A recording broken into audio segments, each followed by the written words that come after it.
Hoy tenemos no solamente invitado especial José Rapadre para hablar de la rueda de prensa de Diego Pablo Simeone por dentro, sino que tenemos a un pedazo de crack, a un pedazo de máquina, a un tío humilde como él solo, a un profesional de los medios como es Talavera. ¿Qué tal, Talavera? ¿Cómo estás? ¿Qué tal? Muy buenas, ¿cómo estáis? Pues aquí andamos. Padre, ¿qué te parece el invitado que nos han traído hoy? Estupendo. Mejor no se puede representar para hablar además de las ruedas de prensa, que Talavera nos puede contar hasta el último rincón de cada una.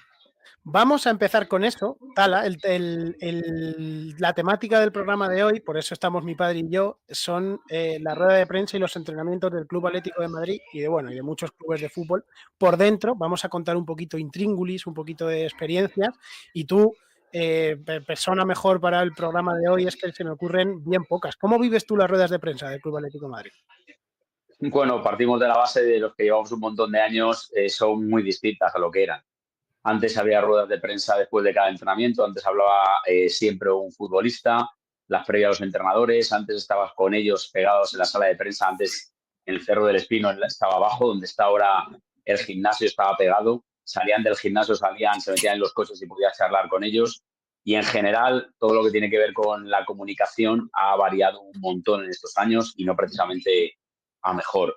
Dicho esto, pues la vivo con, no sé si la palabra es intensidad, pero sí con un momento importante de la semana, porque al final las ruedas de prensa se han limitado, en la previa estoy hablando, a una del entrenador justo antes del partido y es el único momento en el que todos los temas acumulados de la semana se los podemos tirar a Simeone, que hace los tiempos modernos, no solo Simeone, los entrenadores en general hacen de portavoz del club y entonces le tienes que preguntar un poco, tú lo tienes que aprovechar.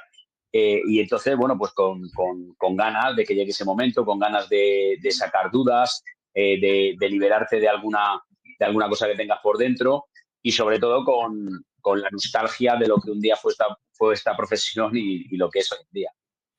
Oye, Tala, yo el otro día me fijé mucho en ti, ya sabes que yo estoy aprendiendo a niveles exponenciales, me fijé mucho en ti y te vi escribiendo un montón de cosas en la rueda de prensa con un boli y un papel. ¿Qué cosas apuntas en la rueda de prensa del Pueblo? Bueno, es que soy bastante analógico, más que tecnológico. Ya veo que tú y sobre todo tu padre os mueveis bien con el tema de ordenadores y demás. Bueno, pues no, me gusta apuntar todo, me gusta apuntar los detalles y sobre todo me gusta apuntar ya no solo lo que dice de las respuestas y yo apuntarme las claves, sino muchas veces cómo lo dice. Yo creo que al final muchas veces ya no es solo la declaración, sino cómo lo dice. Por eso me parece muy injusto luego cuando no es que se saquen de contexto, sino simplemente se ponen declaraciones de un entrenador, en este caso de Simeone, pues es el que nos toca a nosotros, ¿no? Pero se ponen de un entrenador cuando en realidad el contexto es completamente distinto. Por eso a mí me gusta apuntar un poco las preguntas, un poco las respuestas y sobre todo cómo se llevan a cabo esas respuestas. Yo creo que es bastante significativo para luego desarrollar todo lo que ha sido la rueda de prensa. ¿Te preparas la pregunta el día de antes? O sea, ¿sabes lo que vas a preguntar o improvisas allí? Yo creo que vas con 3 o 4 ideas, porque más de una vez te pasa que si vas solo con una pregunta y te dan el turno el número 4 y el 2 o el 3 te la han quitado, luego te toca y te quedas un poco con cara de tonto, ¿no? Yo creo que al final la actualidad te la marca un poco, ¿no? Por dónde van los tiros, si ha habido semana donde ha habido alguna declaración altisonante, donde ha habido algún problema físico de algún futbolista, como por ejemplo esta semana donde tienes una baja por sanción y otra por lesión en el centro del campo. Bueno, pues ahí vas un poco poniendo un poco sobre la mesa lo que le puedes preguntar o lo que te puede gustar preguntarle. Pero muchas veces va a depender de cómo te den el turno y cómo te lo den. Por eso irte todo y fiarlo todo a una sola pregunta para mí es un error, porque luego te puedes quedar un poco colgado. Oye, Tala, yo el otro día pude preguntarle al Cholo, se me puso el corazón a 500 kilómetros por hora, o sea, me acojoné, es mi ídolo y casi me cago encima allí. Mi pregunta es, ¿tú, Tala, te sigues poniendo nervioso cuando te toca preguntar o ya vas en plan super chill? No, yo me sigo poniendo nervioso en la rueda de prensa, yo me sigo poniendo nervioso con mariposas cada vez que narro un partido y llevo ya más de 25 años haciéndolo. yo me pongo nervioso cada vez que entro a un campo de fútbol. Yo me pongo nervioso cada vez que salgo del hotel o cada vez que llego. Me gusta llegar con un montón de horas de antelación porque tengo dudas de si voy a llegar o me voy a perder algo. Al final yo creo que esto es como vivas esta profesión. Yo la vivo de forma intensa. Para mí es algo importantísimo hacerlo y disfrutarlo. Y para eso creo que tengo que tener un grado de tensión. No de tensión que me imposibilite o que me frustre a la hora de hacer mi trabajo, pero yo creo que tener mariposas como el primer día cuando narras un partido, para mí creo que es algo positivo y a mí es algo que me gusta. Vale, trucos, Tala, para distinguir a un jugador que no has visto jugar en la vida. Por ejemplo, imagínate que juega el Atlético de Madrid contra el Vic, y en el Vic hay jugadores que no les has visto jugar en la vida o no les has prestado mucha atención. ¿Cuáles son tus trucos de narrador para clavar el nombre? Porque además lo clavas. ¿Cuáles son tus trucos para clavar el nombre de un jugador que no conoces, no has visto en persona, o te toca, oye, narrar un partido de un equipo que no has podido ver mucho? Bueno, yo creo que cada narrador tiene su truco, seguro que tú también tienes alguno. Yo creo que al final es un poco lo que a cada uno le funciona y le va bien. A mí me gusta siempre hacerme mi campo de fútbol y colocarme mis nombres y colocar alguna característica de cada jugador. Por ejemplo, cuando te toca alguna eliminatoria de Copa del Rey donde hay jugadores de primera red, de segunda red, incluso de fútbol no profesional que no los conoces habitualmente, pues alguna característica, si tiene pelo largo, si tiene botas de un color o de otro, y así un poco lo distingues. En cualquier caso, yo creo que lo más importante, sobre todo si yo lo estoy haciendo para una radio, es darle el ritmo para que el oyente, en este caso de la cadena SER, lo siga escuchando. Y a lo mejor, a no ser que sea un gol o algo importante donde lo fundamental es saber quién ha sido, yo creo que lo importante ya no es ir clavando en cada jugada qué futbolista es, sino que no cortes el ritmo. A la gente le va a dar igual si has dicho Pedro y el que la llevaba es Antonio. Si eso no va a tener trascendencia, al final que acabe en gol. Lo importante es no acabar con el ritmo. Eso no quiere decir que la gente ya sabe que enseguida lo va a interpretar todo, que te vayas inventando los nombres. No, lo suyo es que los tengas identificados y más o menos por zonas o por alguna característica los tienes identificados.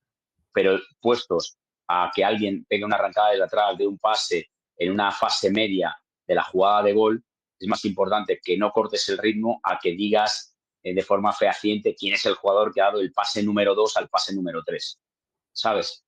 Claro. Y eso yo creo que al final es un poco lo que marca todo. Claro, si el central diestro se llama Paco y la lleva el central diestro, pues hombre, igual importa mucho más decir Paco y decirlo con confianza y sin cortar el ritmo que acertar, porque igual no la lleva Paco, pero, Eso es. Pero igual le importa mucho más acertar el ritmo. Oye, padre, tú eres periodista gráfico, tú sacas unas imágenes cojonudas, dame alguna pregunta para Talavera. Hombre, yo... Que tú has vivido mucho también, ¿eh? Más que nada, sí, yo lo que pasa es que viví las ruedas de prensa entre el 84 y el 92, que era mucho antes de lo que decía Tala, que era antes, ¿no? Entonces eran en el Calderón y eran otra historia totalmente distinta. O sea, la velocidad... Sigue en común la velocidad, porque antes había que tener velocidad tanto para las imágenes como para mandar. Por ejemplo, yo que era freelance, que unas veces iba por la agencia F, otras veces iba por Diario 16, si iba por la agencia F, por ejemplo, pues la noticia la tenías que tener en el descanso del partido. Es decir, en el descanso del partido tenías que haber mandado ya todo a la agencia F, que mandarlo todo era que venía un taxista o un enviado de la agencia F, le daban los rollos de película, entonces yo era fotógrafo de prensa, le daban los rollos para que se los llevase a la agencia F y los revelasen allí, para que antes de acabar el partido cada periódico tuviese los suyos. Es que eso me era la parece agencia F. Eso era la agencia F. Si el partido era en Madrid, claro, que si era fuera, luego te explicaré cómo iba el tema. Y si era para el Diario 16, pues bueno, tenías que acabar el partido, las fotografías, irte deprisa y corriendo. Y nada. Y las ruedas de prensa, las que estaba yo, eran, bueno, pues era una pelea, porque ahí tenías que ponerle el micro tuyo, tenías que buscar tu sitio, para los de televisión era otra historia. ¿no? Ahora hay que ir muy deprisa porque lo que se va buscando es el ser instantáneo, es decir, La según acaba inmediatez, la rueda de claro. prensa, ¡bum!, la imagen tiene que estar colgada. O sea, la prisa es la misma y han cambiado los horarios, ¿no? Por decirlo de alguna manera. Oye, Tala, Pero hay una cosa que con el Cholo es fácil, que es saber cuándo le has hecho una buena pregunta, porque si el Cholo te la contesta es que es buena la pregunta y si no te la contesta es que es muy mala. Y algún zasca Bueno, seguro que te has llevado, Tala. o que es buena, pero que no quiere entrar en ese tema, ¿no? Bueno, Pero bueno, sí, es evidente que también las ruedas de prensa, y tú lo sabes, con toda la experiencia que tienes, es que también depende un poco, o un poco no, depende todo del protagonista. Si el protagonista quiere que sea una gran rueda de prensa, te va a dar titulares, te va a contar cosas importantes que al final van a abrir todas las webs y los periódicos.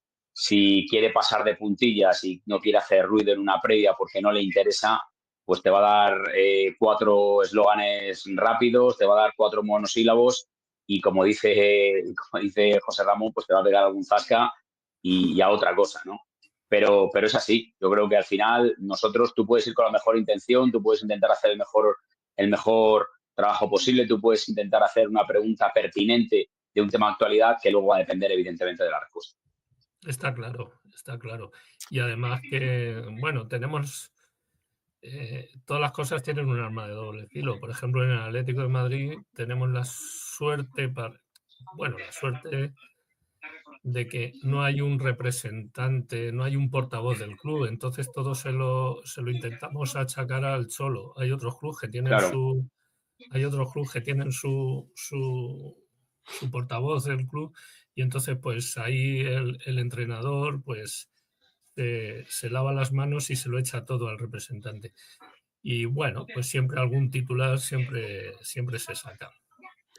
Oye, Tala, 2 últimas preguntas, que no te quiero robar mucho tiempo tampoco, que me han dicho que vas súper con prisa. Sí, que a las 3 empezamos a ser deportivos. Una de ellas, ¿cuáles son top 2 partidos, narraciones tuyas, top 2 narraciones tuyas que más te hayan gustado? No sé si... Me pillas. No lo sé, me gustó mucho uno actual, me gustó mucho. Seguramente no por el contexto, porque era pandemia y no había fútbol, pero me encantó el partido de Valladolid, cuando marca el segundo, cuando remonta el Atlético de Madrid con gol de Correa y gol de Luis Suárez y es campeón de liga. Yo creo que fue una liga muy trabajada, muy merecida, muy sufrida y creo que ese equipo merecía acabar como acabó. Y luego, no sé, quizá la semifinal, otra que tengo muy bonito recuerdo fue la semifinal en Londres contra el Chelsea, que el Atleti se mete en la final de la Champions, que también remonta, que marca Fernando Torres para el Chelsea, y luego marca el Atlético de Madrid 3 goles, que hace una segunda parte absolutamente brutal, y ese partido también fue muy especial.